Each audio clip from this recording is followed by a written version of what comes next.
I think General Thorat had in mind use of Air Force, which the government did not permit. We would have had significant advantage during the 62 conflict, shorter turnaround times, a favorable geography, and the ability to bring maximum payloads to bear with maximum all-up weight on the enemy. Use of air power could have slowed the Chinese offensive considerably, if not stymied it completely. This would have given army much more time to prepare. In those days, I think use of Air Force was considered escalatory. This is, I think, no longer true, and Op Sindoor is an apt example of this. To conclude, From Reverie to Retreat is not simply an autobiography. It's a reflection on leadership, strategy, and service. It sheds light on the decisions of past, critiques them with honesty, and draws lessons that largely remain relevant today. Sir जय हिंद, group captain UK Devnath sir, जय हिंद, बहुत बहुत शुक्रिया समय देने के लिए। Thank you sir. जय हिंद राजेश। शुक्रिया सर, आपने समय दिया। दरअसल एक बड़ा अहम इशू, लेकिन बहुत पुराना इशू है और अक्सर उस पर बात होती है, और आज एक बार फिर से ये मुद्दा चर्चा में है। 1962 की जंग, उसको लेकर हमेशा बात होती रहती है। नेहरू की गलती, कहा जाता है कि नेहरू ने बहुत बड़ा ब्लंडर किया, पूर्व पीएम नेहरू ने, पंडित नेहरू ने। इसको लेकर जो है सीडीएस अनिल चौहान सर का एक बयान सामने आया। वो कहते हैं कि अगर 1962 में इंडियन एयरफोर्स का इस्तेमाल किया होता तो शायद नतीजा कुछ और होता, उनका ये बयान। लेकिन जो मैं समझना चाह रहा हूं कि चाइना की तरफ से भी, तो उनकी तरफ से भी एयरफोर्स का इस्तेमाल नहीं किया गया था। अगर वो लोग अपनी एयरफोर्स का इस्तेमाल करते फिर क्या होता, इस पे थोड़ा सा आप टिप्पणी करिएगा। क्योंकि मैं आपके पास जाने से पहले एक पॉइंट और आपसे जो समझना चाहूंगा, उस पे भी आप क्लैरिटी दीजिएगा कि आने वाला इतिहास तो ये भी कहेगा कि जिस वक्त सीडीएस अनिल चौहान सर तीनों सेनाओं की कमान संभाल रहे थे, ऑपरेशन सिंदूर हुआ, उस वक्त इंडियन आर्मी को ओपन हैंड नहीं दिया। अगर एलओसी आईबी पर आर्मी एक साथ पाकिस्तान के अंदर घुसती तो नतीजा कुछ और होता।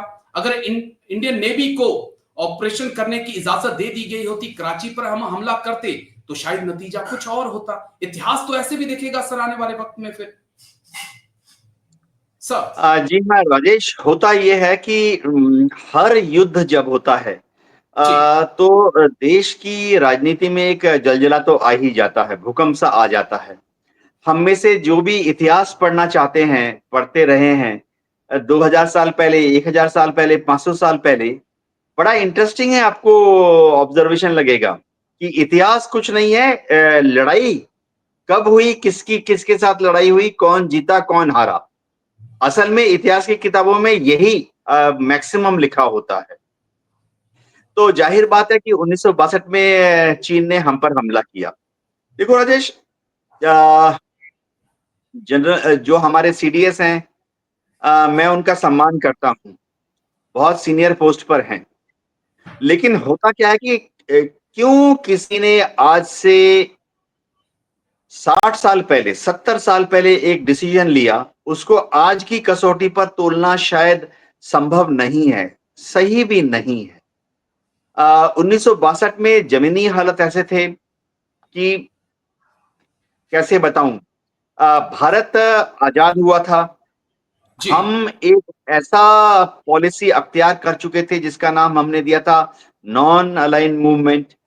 मिस्र से नासर ने, श्रीलंका से शिमो बंदरनायक ने, इंडोनेशिया से दुनिया के बड़े बड़े नेताओं ने ज्वाइन किया था। तो नॉन अलाइन मूवमेंट के तहत हम चाहते थे कि एक ऐसा देशों का गुट बने जो कि ना तो रूस के कंट्रोल में हो, ना अमेरिका के कंट्रोल में हो। जी। तो हर समय का माहौल अलग होता है। जहां तक इंडियन एयरफोर्स के इस्तेमाल की बात है, इसमें कोई शक नहीं है कि इंडियन एयरफोर्स उस वक्त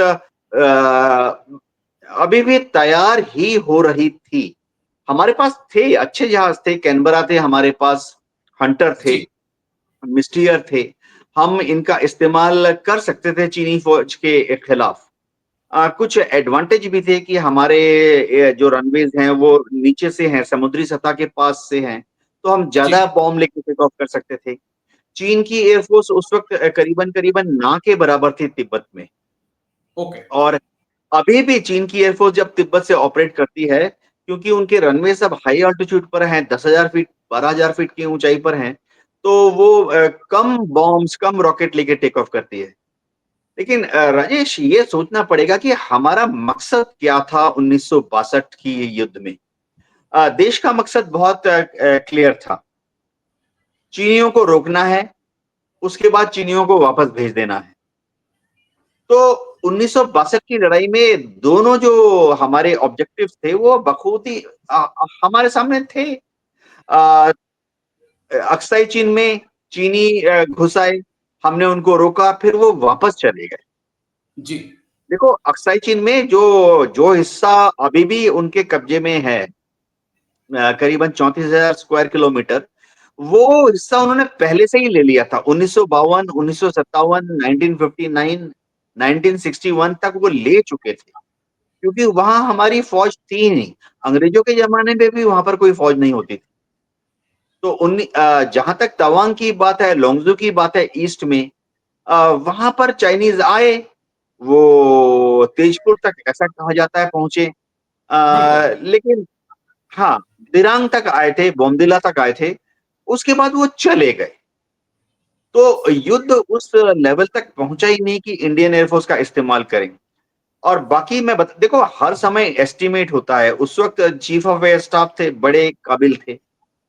आ, अब हाईएस्ट प्रोफेशनल वही थे। जहां तक फाइटर, उनका भी मानना ये था कि चीन के खिलाफ हम अपने एयरफोर्स को कमिट नहीं करना चाहिए फिलहाल। हमारे जो अमेरिकन एडवाइजर्स थे, ये जी। शायद दर्शकों को नहीं पता होगा। उस वक्त भारत में अमेरिकी यूएस एयरफोर्स के एडवाइजर्स थे, सीनियर ऑफिसर्स थे। उन्होंने भी एडवाइस किया था कि तिब्बत में आप फिलहाल एयरफोर्स का इस्तेमाल मत करो। क्या देखो राजेश, सर एक ऐसे फाइटर जेट थे आपके पास कि आप चाइना के अंदर घुसकर, क्योंकि आप भी कह रहे हैं कि तिब्बत में चाइनीज आर्मी का कोई बड़ा एयरबेस नहीं था, तो ऐसे फाइटर जेट थे आपके पास उस समय कि आप 1,000-2,000 किलोमीटर चाइना के अंदर घुसकर जो है एयर स्ट्राइक करके वापस लौट आए? हाँ राजेश, ये अच्छा सवाल आपने पूछा। जब हम कहते हैं कि हमारे पास हवाई जहाज थे और सीडीएस जैसे कहते हैं कि एयरफोर्स का इस्तेमाल करना चाहिए था, हमारे पास ऐसा कोई भी जहाज नहीं था जो कि चीन में चला जाए डीप, इन डेप्थ। देखो, हमारे पास सबसे ज्यादा लंबा रेंज था कैनबरा का। कैनबरा करीबन 400 किलोमीटर जाकर बॉम्ब गिरा के 400 किलोमीटर वापस आ सकता था। ठीक है, ओके। बॉम्ब्स के साथ, खाली कैनबरा नहीं। तो इसका मतलब वो तिब्बत तक जाकर वापस आ सकता था। इसी तरह से हमारे पास हंटर था। हंटर बढ़िया जी। फाइटर बॉम्बर था, लेकिन बॉम्ब्स के साथ वो करीबन समझो 200 किलोमीटर जा सकता था, 200 किलोमीटर वापस आ सकता था।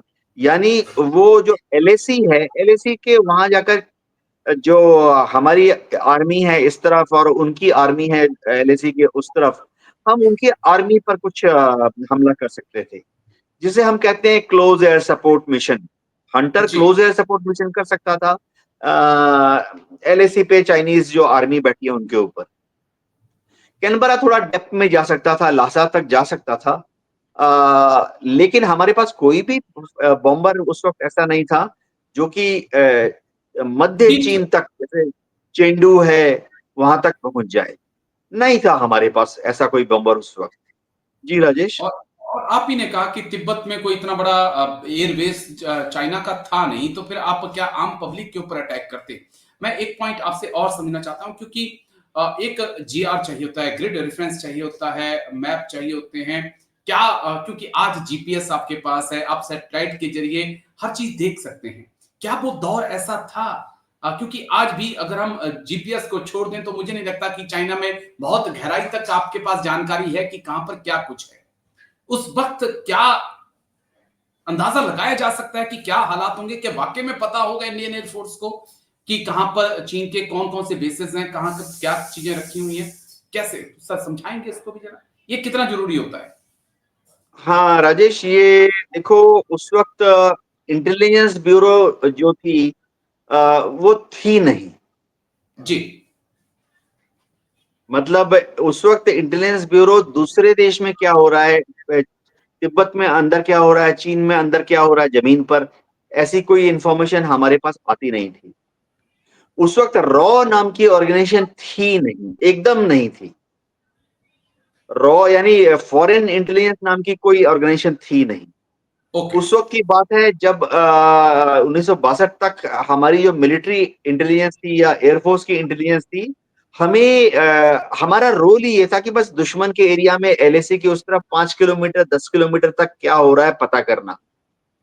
तो हमारी मिलिट्री इंटेलिजेंस या एयरफोर्स की इंटेलिजेंस बस वो गांव वाले भैंस याक चराने के लिए उस तरफ चले जाते थे, या कभी कभी तिब्बत में जो तिब्बत के लोग थे वो अपनी याक को लेके भारत में आ जाते थे। थोड़ा बहुत तिजारत होता था, वो हमसे आते थे तिब्बत के लोग, नमक लेके वापस चले जाते थे। हमारे बॉर्डर एरियाज में हमारे व्यापारी थोड़ा सा अंदर जाते थे, सिल्क लेके वापस आ जाते थे। तो इनसे पूछताछ से जो थोड़ा बहुत आइडिया मिलिट्री इंटेलिजेंस को या एयरफोर्स की इंटेलिजेंस को, बस इतनी नॉलेज थी। ठीक है बाकी सर। उनके जितने एयरफील्ड थे बहुत ही छोटे छोटे ऑर्डिनरी सिविलियन एयरफील्ड थे। दोनशुन था, शिगात्से था, खाशगार था, ये सब छोटे छोटे एयरफील्ड थे। और चीन की एयरफोर्स ने अपनी एयरफोर्स को मेन लैंड में ही रखा, जो भी उनके पास एयरफोर्स था उस वक्त। बहुत ही रूडिमेंट्री एयरफोर्स थी उनके पास, भी कोई खास था नहीं। ठीक है। उन्होंने तिब्बत में डिप्लॉय नहीं किया। सिर्फ उनके जो वीआईपी फ्लाइट थी जिसमें उनके पॉलिटिकल कमिश्नर से जोड़ते थे। देखो उनकी ओके। आर्मी में एक सिस्टम था कि कम्युनिस्ट पार्टी के एक लीडर को आर्मी का लोकल डिव कमांडर के साथ या कोर कमांडर के साथ लगाते थे। तो ओके। वो सिर्फ लासा में आके लैंड करते थे। तो क्या एयरफोर्स की हमले से कोई खास फर्क पड़ता? ये जनरल सीडीए, अब नाम नहीं लेना चाहता, ये एक चर्चा का विषय है कि यह अटैक कितना हम अगर उनकी सरकार में देखो वो सर, बस बस तवांग एक तक आ गए। आखिरी पॉइंट। ठीक है, एक आखिरी पॉइंट मैं आप बेशक क्योंकि आप जाने माने डिफेंस एक्सपर्ट हैं, लेकिन एक पॉइंट जो मैं समझना चाहता हूं आपसे कि जिस प्रकार से पाकिस्तान कभी अमेरिका में, सऊदी में, हर जगह जाकर ये ढिंढोरा पीट रहा है कि हमने भारत को पर फतेह हासिल कर ली, भारत ऑपरेशन सिंदूर में पाकिस्तान की ताकत देख चुका है।